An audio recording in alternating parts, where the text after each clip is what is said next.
Hello lovely people, my name is Brink and welcome to my channel. We're standing at the dawn of Pandaria Classic, launching on July the 21st, with the pre-patch already live. And right now, a lot of people are asking the same thing, should you play Mists of Pandaria or not? If you're on the fence, you've clicked on the right video. I actually played Mists back in the day, when it first launched, so I might actually have some personal insights that could help you make up your mind. In this video, we're going to cover the leveling and questing experience, the world bosses, dungeons, challenge modes and transmogrification, the raids, and of course PvP. Okay, let's dive straight in.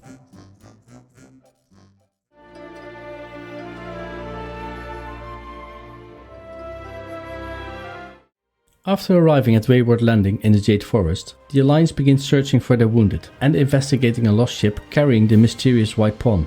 Meanwhile, the Horde gets themselves captured by the Hosen, a tribe of aggressive banana-chucking monkeys at war with the fish-like Jinju. From there, your adventure takes you to the Valley of the Four Winds. Honestly, one of the most beautiful areas we've seen in World of Warcraft. I had an absolute blast there. From random PvP duels, a world boss encounter, to helping some farmers with their vegetable gardens. This place had it all. Right next door you'll find the Mogu'shan Vaults. This was originally just a subzone, but it got expanded into a full jungle zone. Filled with dark forests, a beach coast and small islands. And also a laid-back fishing hub where you could get a cool mount to walk over water. After that, it's off to Kunlai Summit. You'll start on the road to Kunlai, heading north into snowy peaks, ancient monasteries and home to the Shadowpan. It's very much inspired by Tibet, with vast prairies in the south and towering mountains in the north, including Mount Neverest, the highest peak in Azeroth. And somewhere up there, as you could spawn on different locations, the Shah of Anger, one of Pandaria's iconic world bosses. Next stop, Townlong Steppes. Here you'll unlock the Siege of Naizu Temple dungeon, and later on, a portal to the Isle of Thunder, one of the coolest patches in the game, featuring the Throne of Thunder raid. Dreadwaste is where you'll finish your leveling journey, and I must say, not for the faint of heart if you got a thing about insects. It's crawling with them. This is where you will work with the Klaxi, an ancient mented faction, with some of the most bizarre quests and reputation grinds. And finally, the Vale of Eternal Blossoms, a sacred, misty valley walled off by mountains. This becomes your main city hub and eventually the start for one of WoW's most memorable raids, Siege of Orgrimmar. Back then, after a few years of Cataclysm and a long content drought, leveling in Mists of Pandaria was finally some of the most fun I've had in years. The quests were engaging, the characters were memorable, and the way factions like Shadowpan and Klaxi reacted to your progress made the world feel very much alive. Yes, each zone has its own little stories and adventures, but all of them were tied together around a big central thread, the Shah. From Jade Forest to Dread Wastes, everything connected into one big story arc. Compared to Wrath of the Lich King, where you could pick between Borean Tundra and Howling Fjord, MOP's leveling was more linear. You always start in Jade Forest, which could make alt leveling feel a little bit repetitive. But the trade-off? It was way faster. With rested experience, you could go from 85 to 90 in about 12 to 15 hours. And let's not forget, this was also the expansion that introduced AoE looting, finally letting you loot multiple enemies at once. Not a game changer, but definitely a nice quality of life improvement. As I mentioned, while exploring this new content, you run into two different world bosses, Sally's Warband and Shah of Anger. Now these were way out of your league while leveling, so you would most definitely avoid pulling these. When reaching max level, you would come back with your guild, bring as many as possible to make a kill. But you had a big chance the opposing faction would be waiting to kill this world boss too, as only one faction could tag this epic world boss and its desired loot. It made for some epic moments in the valley and Dread Waste. World PvP was almost back on the table.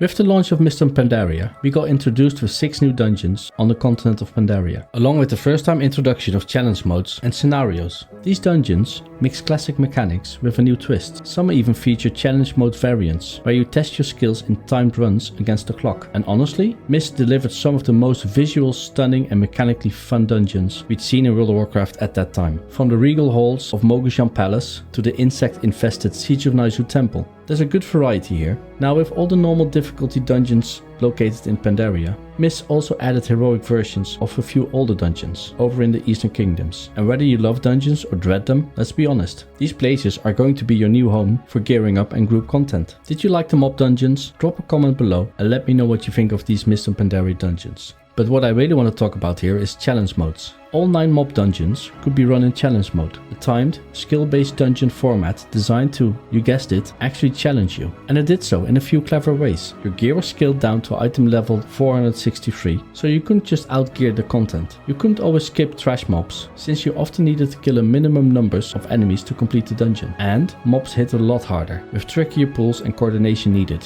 It was the first real foundation for what would evolve into Mythic Plus system in Legion. And one of my favorite parts about challenge modes, the rewards. Honestly, it's probably my main reason for logging into Mr. Pandaria Classic. I missed out on some of those collections back in the day, and I'm absolutely hunting them this time. The rewards were incredible, from unique weapons and armor appearances to mounts and titles. And speaking of appearances, Mr. Pandaria was also the expansion that introduced Transmogrification. This was a total game changer for World of Warcraft. For the first time, you could finally collect old gear and swap out the looks of your items while keeping your stats. It gave people a whole new reason to farm old dungeons and raids. And over time, the system only got better, with account-wide collections, and now in retail, you can farm appearances on any armor type with your Transmog farmer. But back in Mists, you still had to actually be able to equip the armor type to unlock its appearances. Either way, it made the game feel fresh again and gave everyone a new way to express themselves through their character style. Hello lovely people, great to have you with me. It's always good to know you there and watching my videos. My name is Brink and welcome back to my channel. Before we get into this video, please let me ask you if you would support this channel in a practical sense and part with a bit of gold. Price of a cup of coffee. Sign up and you will join my Gnome Work support group and you gain access to some exclusive videos. Let's get back to the video.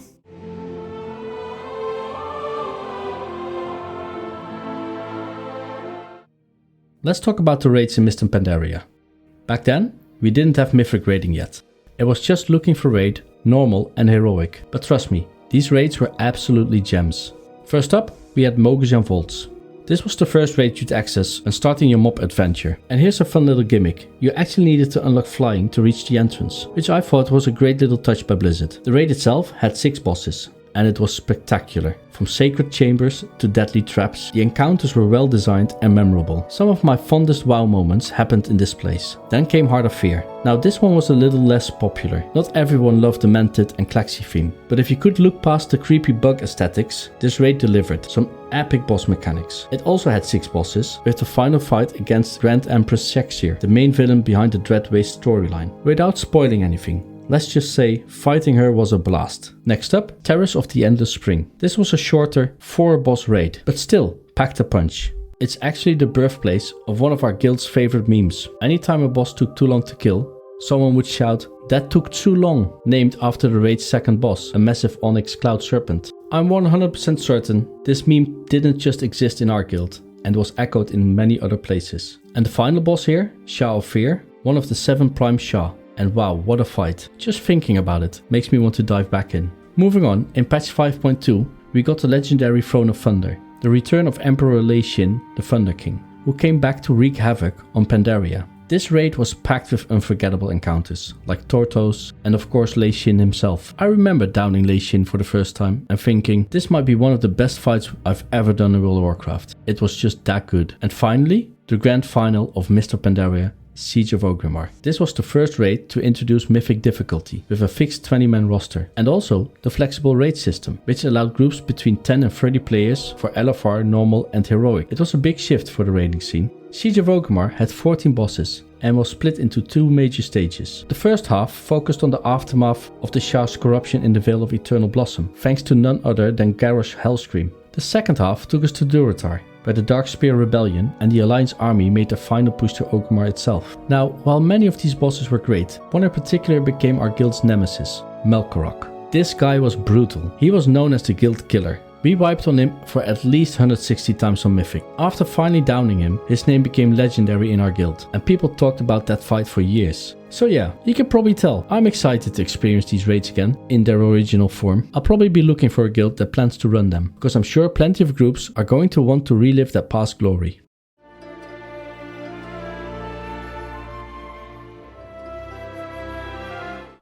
And last but not least, let's talk about player versus player in Mist and Pandaria. This was an expansion built around the rivalry between the Alliance and the Horde, and honestly, I think Mist delivered when it came to PvP. The expansion really tried to encourage world PvP by making changes like weaker city guards and placing faction hubs closer together. And if you were playing on a PvP server, there were some truly epic moments to be had, whether it was skirmishes while leveling, doing arenas or a new battleground, or world PvP so you could tag one of the world bosses. The PvP mechanics were very much enjoyable. I would go as far to say you can have more fun with PvP back then than now on retail. Another big change was the introduction of cross-realm zones. This brought players from different servers in low-level areas to boost player interaction and naturally spark a few extra PvP encounters. We also got a brand new battleground, Temple of God Mogu, alongside well-populated arenas and classic battlegrounds that stayed lively throughout the expansion. Now, it wasn't all perfect. A common complaint back then was about pre-made teams in battlegrounds. Some players reported the frustration of running into organized pre-mates, dominating epic battlegrounds, making life rough for a solo player or smaller groups. PvP gearing in Mist was also a bit of a mixed bag. They removed resilience as a general stat and introduced PvP power, an offensive stat found on PvP gear that boosted your damage and healing against other players. The issue was there were plenty of complaints that PvE gear was better than PvP gear, and Blizzard struggling to fully balance that. I'm not even sure if they ever quite nailed it.